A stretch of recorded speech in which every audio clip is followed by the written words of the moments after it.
Good morning. It's Thursday. We start with breaking news overnight. The city of Memphis locked down for hours during a shooting rampage. Yeah, the suspect, though, now in custody. It is September 8th, and this is today. Terror in Tennessee. A gunman driving through Memphis, opening fire at random and streaming some of the attacks on social media. At least 4 people killed, others hurt. The type of violence no one should have to face. This morning, the desperate attempts to track him and how they were finally able to capture the suspect.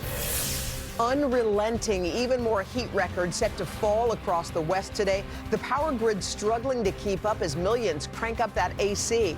Just ahead, when relief is expected to arrive. Mystery in Vegas, a local reporter stabbed to death. A Nevada politician who was the subject of his investigations reportedly in custody in connection with that case. We'll have the very latest. Price scare, record inflation now taking aim at Halloween. Just ahead, where you'll find deals on your family's costumes, decorations, and more right now. Those stories plus acing it. There it is. There it is. There he is. Frances Tiafoe makes history at the U.S. Open, the first American man to reach the semifinals in nearly 2 decades. Let's enjoy this one. We got 2 more, guys. We got 2 more. Inside his Cinderella run, electrifying fans and inspiring the next generation of tennis stars. And counting down to kickoff. The start of the NFL season just a few short hours away. The defending champion LA Rams battling the Buffalo Bills. We've got everything you need to welcome back America's favorite sport. Today, Thursday, September 8th, 2022. From NBC News, this is Today with Savannah Gutthrie and Hoda Kotb, live from Studio 1A in Rockefeller Plaza. Well, good morning. So good to see you. We're happy that you're joining us on this Thursday morning, and this is a special Thursday. It is the first Thursday night of football. Are we ready for some football? We are ready. Yeah. In fact, we are hosting a watch party for the premier game of the season right there on our plaza. We got the big screens. We got the snacks. I'm going to make cocktails. But maybe not the last part. But anyway, we've got a lot to get to. We're really fired up about this. And we've got the big storylines for the new season coming up in just a bit, too. Yeah, but first, we are going to start, guys, with that breaking news overnight out of Memphis. A shooting spree that essentially shut down the city for hours. A gunman opening fire at random. Police calling it a senseless rampage. NBC's Jesse Kirsch joins us with the very latest and what we're learning now about the suspect. Hey, Jesse, good morning.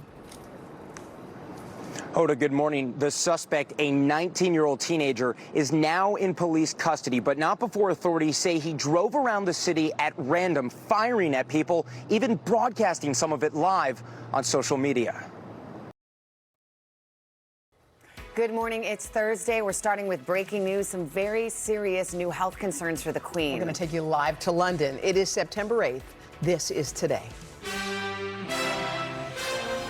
Members of the royal family gathering by the Queen's side this morning. The 96-year-old monarch put under medical supervision by her doctors. The new British Prime Minister saying the entire UK is deeply concerned and sending well wishes to the royal family. Very latest in a live report straight ahead.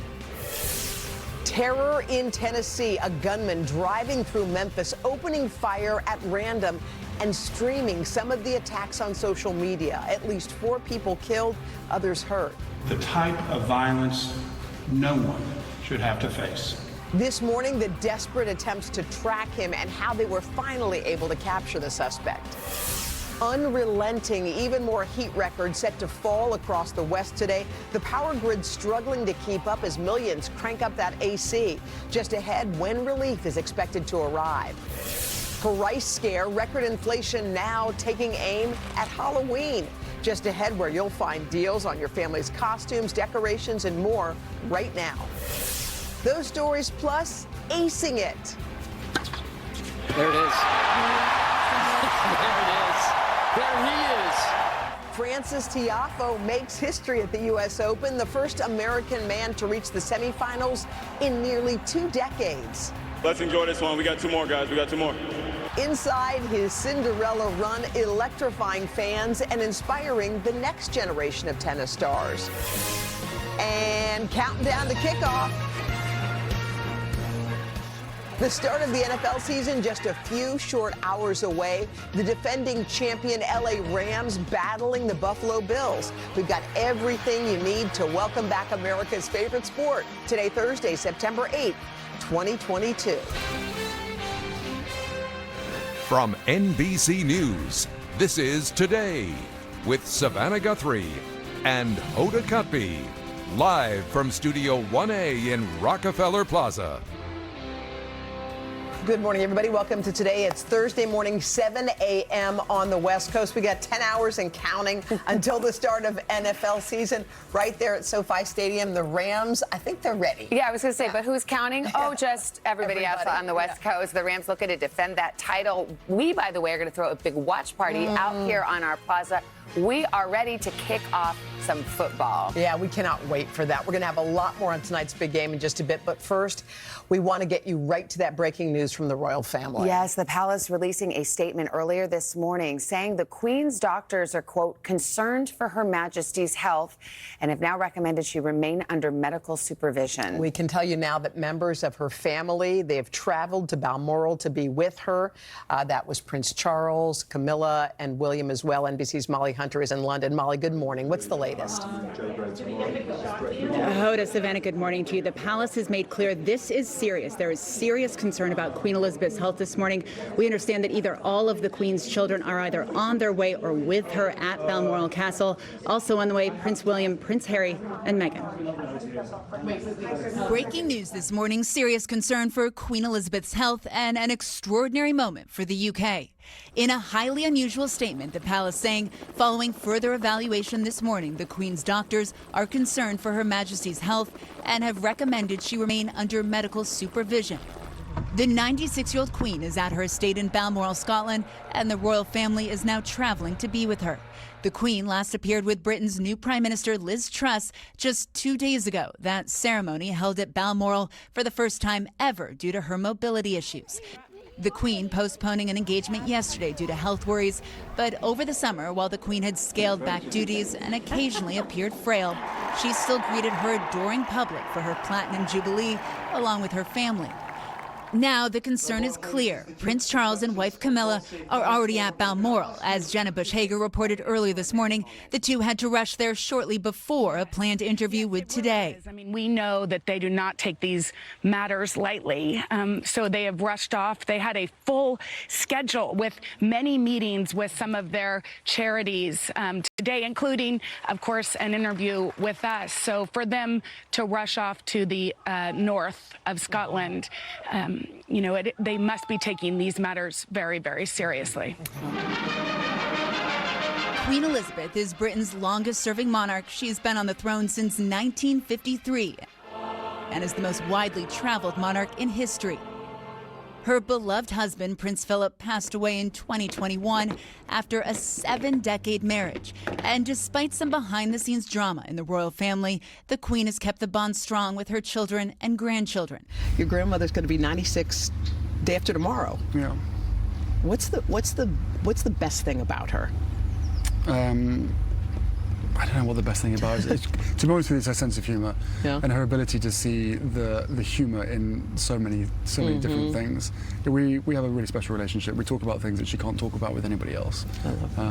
So that's always a nice piece to it. And always lived a life of duty to the people of her country. This morning, everyone here waiting anxiously with all eyes on Balmoral for any more news of their dear Queen. Waiting for absolutely any updates, any news. We do know Prince Charles and Camilla are both at Balmoral Castle this morning, and the palace says we will not be getting rolling updates about her health. Savannah? All right, Molly, thank you. We want to turn now to NBC News royal commentator Daisy McAndrew. And Daisy, when we saw that statement from the palace this morning expressing concern for the Queen's health, the signal was very clear that there is something gravely wrong with the Queen's health. What are you hearing this morning? Exactly that. Everybody, whether they're either royal watchers or just ordinary members of public here in the UK, I think once they've heard the news, they've heard the palace saying this is serious, the Queen's condition is serious, we know that the worst could be coming. Obviously, people are hoping for the best, but I think people are now preparing for the worst.